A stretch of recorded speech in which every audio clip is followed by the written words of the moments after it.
Hi guys, hope everyone is doing well. Today I've got a really interesting video. My buddy Alex came over from the Netherlands and drove over on the weekend, and he is a big enthusiast, as am I, of Fred Dibnah. And of those who may not know who Fred was, he was a steeplejack. He used to climb massive chimneys and repair them, and he also used to knock them down, and he was a massive steam enthusiast. Obviously many of you may know that, but Fred Dibnah was made a documentary about his life throughout his life by the BBC, where they would feature him in the probably 70s and 80s and 90s and even the 2000s. They'd go back and see what Fred was up to, and he'd either be, building a steam engine, or he'd be knocking down chimneys, or repointing, massive, cotton mill chimneys, or he'd be doing something super interesting.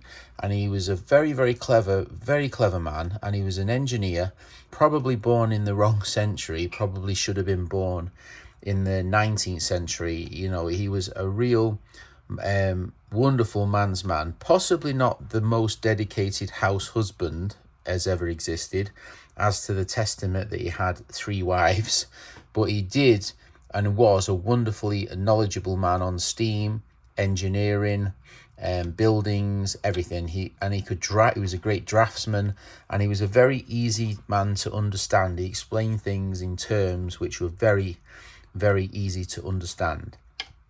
And so I was talking with Alex, and Alex, unfortunately, Fred passed away in the early 2000s, and his estate couldn't be kept because there was obviously many heirs. So the actual house and a lot of the belongings were sold, and they were sold to a man called Leo, and he was a wonderful chap. He actually set up a museum and heritage centre after Fred had passed, but I don't think it could manage to succeed because it was we can see here it was what is that, the price to go in? £1.90.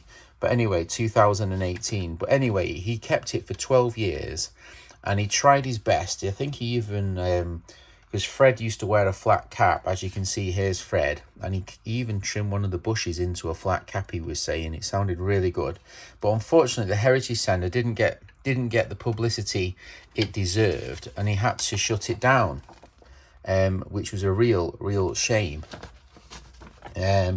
But obviously, I don't know if you can read that, scroll and read it. At opening times, and I would have loved to have gone. Admission was £12 for adults and £10 for children. Children under 10 free, shall I say. And I think that's very reasonable.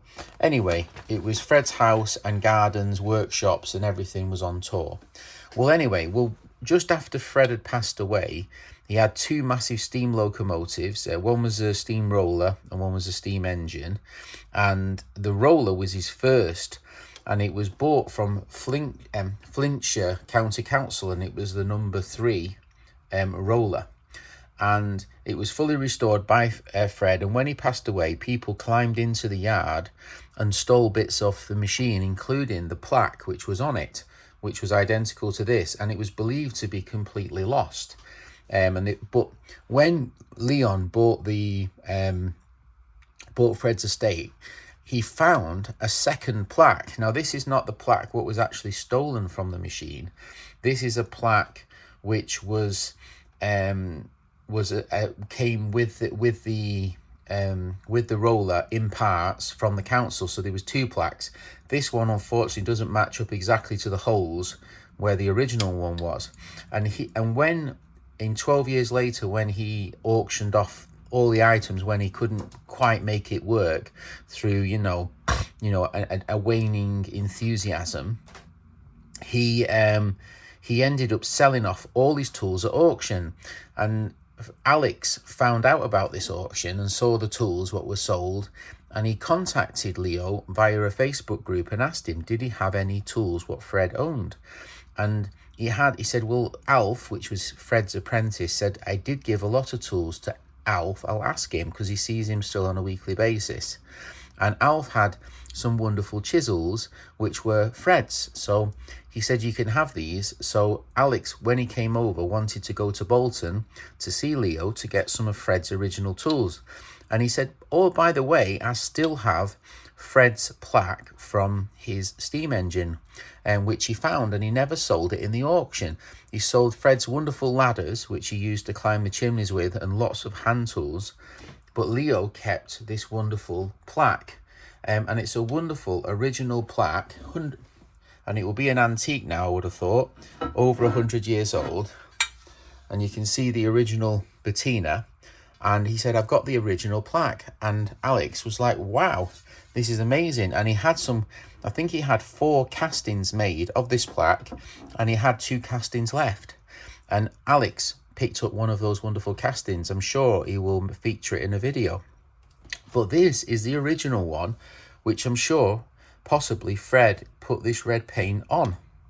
And I think it's absolutely fantastic to have something which Fred Dibnah actually had when he was, this was from Fred's garage. It's very well documented. This is a piece of paper to show that this the item came from Leo and the person who bought Fred's estate.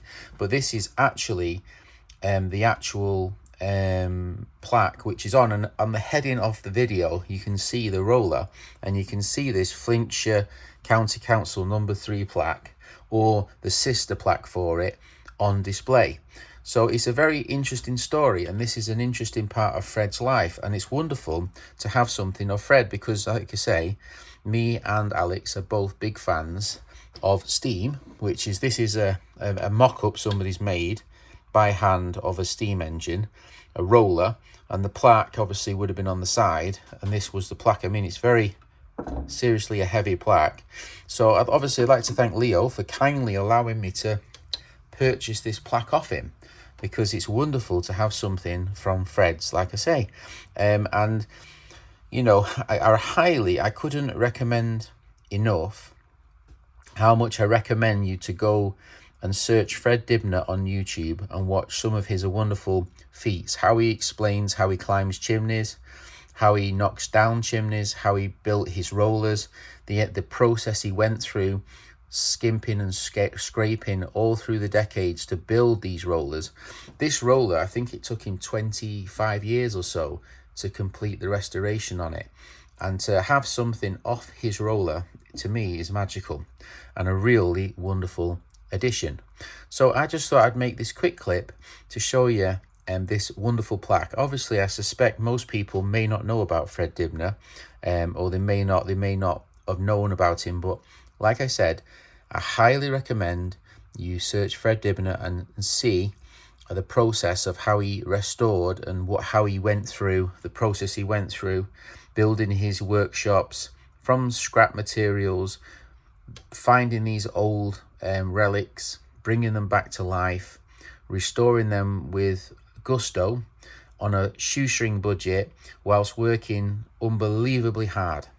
And I just think it's a real shame that this museum couldn't be here available for people to see, because it would be magnificent for people to come and visit, and I would, you know, be there a lot to have a look, because Fred was probably my biggest you know, inspiration on television. I really enjoyed watching Fred and his escapades.